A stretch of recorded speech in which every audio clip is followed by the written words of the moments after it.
नमस्कार दर्शक बंधु बृहत शिव पुराण उपरे आधारित आमर स्वतंत्र कार्यक्रम ओम नमः शिवाय को आपण को पुणी थरे स्वागत करुछि।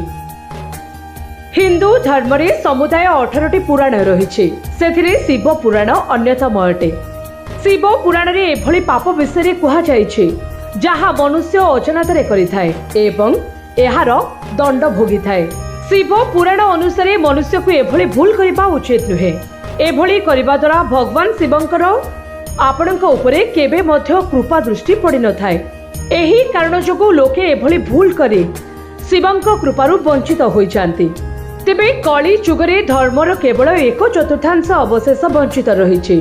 एथिपाई मनुष्य पाप करी रही थाए। जदि आपण भगवान को उपरे आस्था रखी धर्म पथरे संपूर्ण निष्ठार सहित चलिबे ताहाले निराकार ईश्वर को आपण खूब शीघ्र पाई परिबे। एथिपाई आपण को पाप रहित हेबाकु पड़िबो। प्रथम पाप हेउछि मानसिक पाप। मानसिक पाप हेउछि जेतेबेले आपण अन्यमानक प्रति खराब विचार आनी थांती, जहा कोनोसी स्त्री विषय रे हेउ बा कोनोसी अन्य व्यक्तिर उन्नति विषय रे विचार करी हेउ अथवा अन्यमानक प्रति अहित अटे। व्यक्ति मने मने काहार खराब चिंता करिबा बा भगवान को प्रार्थना करी अन्यर अवनति पाई प्रार्थना करिबा एहा एक बहुत बड़ पाप अटे। कौनसी मनुष्य मनरे भगवान को निवास होइथाय, अतः आपण जदि मनरे नकारात्मक चिंता आणुछन्ते ताहाले एहा सेई भगवान को प्रति अपमान अटे। द्वितीय हेउछि शारीरिक पाप। शिव पुराण रे प्रकृति को ईश्वरीय रूप मना जाइछि, अर्थात अकारण रे प्रकृति को हानि पहुंचाइबा पाप मना जाइछि।